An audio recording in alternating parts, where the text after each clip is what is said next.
Good morning. Welcome back, children. Today we will study the fourth chapter of Class 4 General Science, Adaptation in Animals. Under this chapter, we will learn about adaptation in animals, adaptation for food habits, adaptation in behavior, adaptation for habitats, adaptation for protection, and care for animals.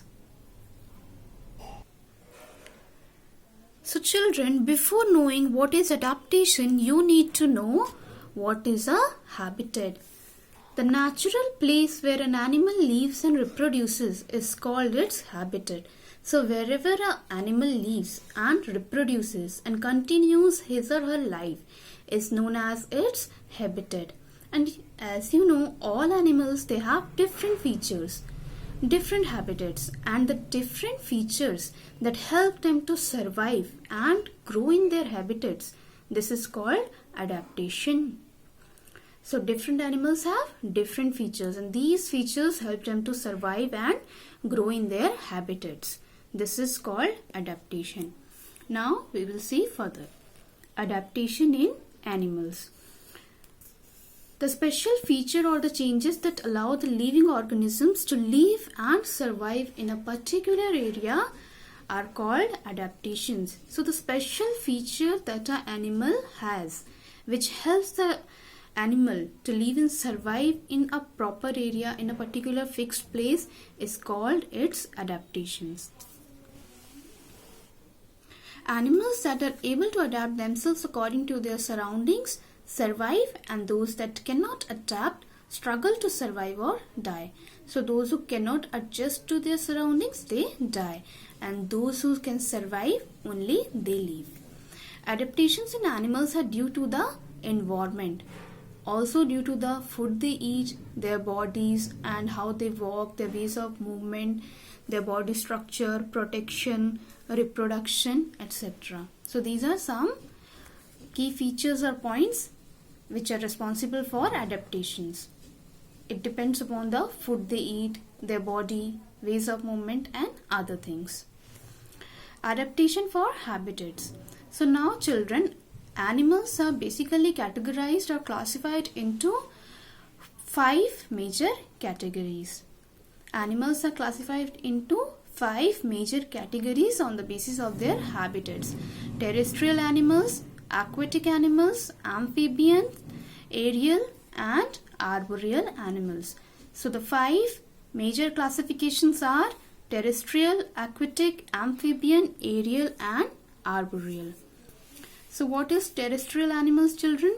Animals that live on land are called terrestrial animals.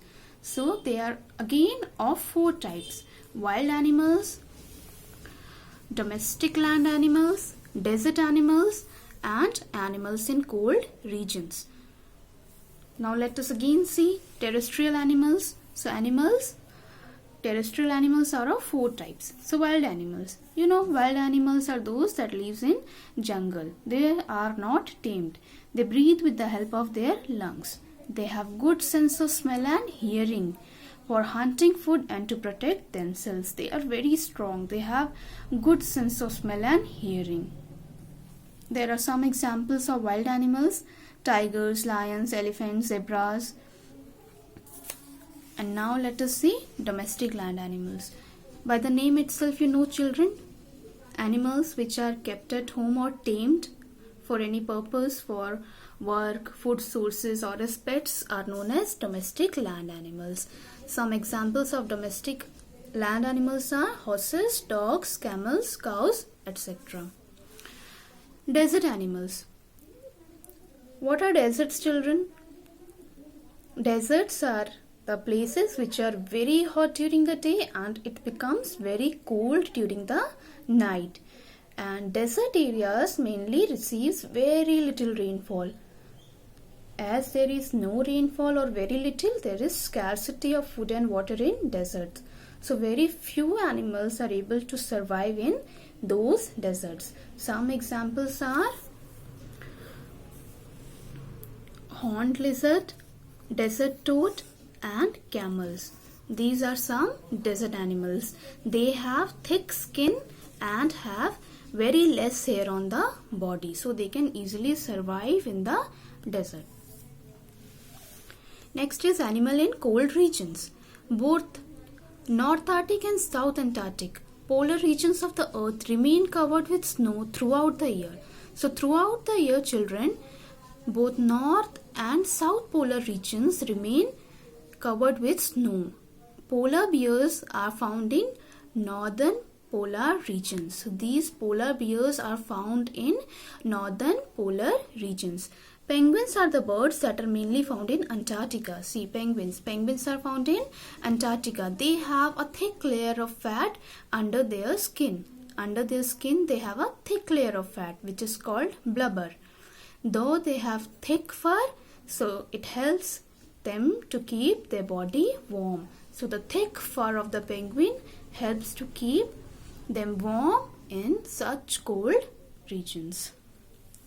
Then there is a comparison, children, adaptations in camel and adaptations in polar bear. Camels have thick skin and have little hair that protects it from heat and the excessive heat in desert area. Camels can live without water for many days. It has broad and padded feet to walk on sand easily. As it has padded feet, it can easily walk on the sand, and no other animal. Hump present on the body stores fat which is used up when food is not available. So see, there is a hump at the back of the camel, and this hump stores fat and water, and which is useful for the camel when food is not available.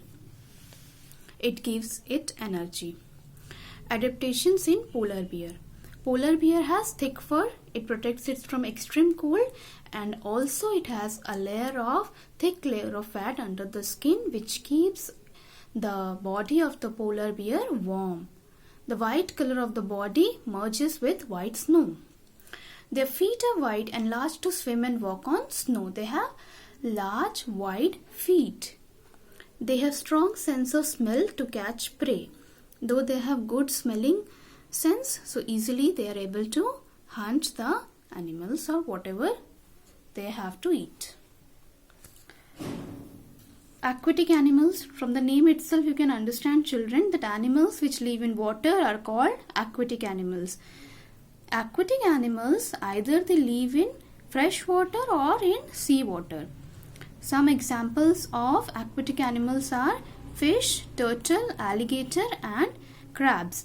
These fish, turtles and alligators, they live in fresh water.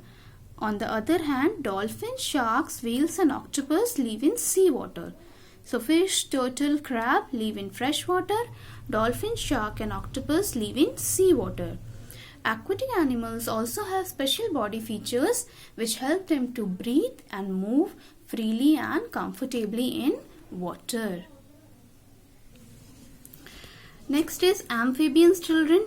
Amphibians are those animals which can live both on land and in water. Some examples of amphibians are frogs, toads and salamanders. Amphibians, they lay eggs in water. When they come out from water, they breathe through their lungs. They breathe through their lungs on land. Their skin also absorbs oxygen, and this helps them to breathe when they are inside water. So when on land, they breathe through lungs, but when they are inside water, their skin absorbs oxygen. These animals have webbed feet that help them to swim. See, frog, salamander, they both have webbed feet which help them to swim. Arboreal animals. Animals which spend most of their time on trees are known as arboreal animals. Monkeys, orangutans are called arboreal animals. They have strong arms and legs to jump and climb. Though they have to jump from one tree to another and to climb different branches, their arms are very strong. Also, children, they use their long tails as another limb. Another limb means the fifth limb to make a grip onto the branches. So you understood about the arboreal animals. The last one is aerial animals. Animals that fly are called aerial animals. Birds, bats and insects are examples of aerial animals. So the animals that fly are called aerial animals. Aerial animals have the following adaptations. Their wings help them to fly, then their hollow bones make their bodies light. Though their bodies are light, it helps them to fly easily. The feathers of the aerial animals keep them warm. Tail helps to change the direction. So all these adaptations, wings, hollow bones, feathers, tail, are very important for aerial animals. Thank you.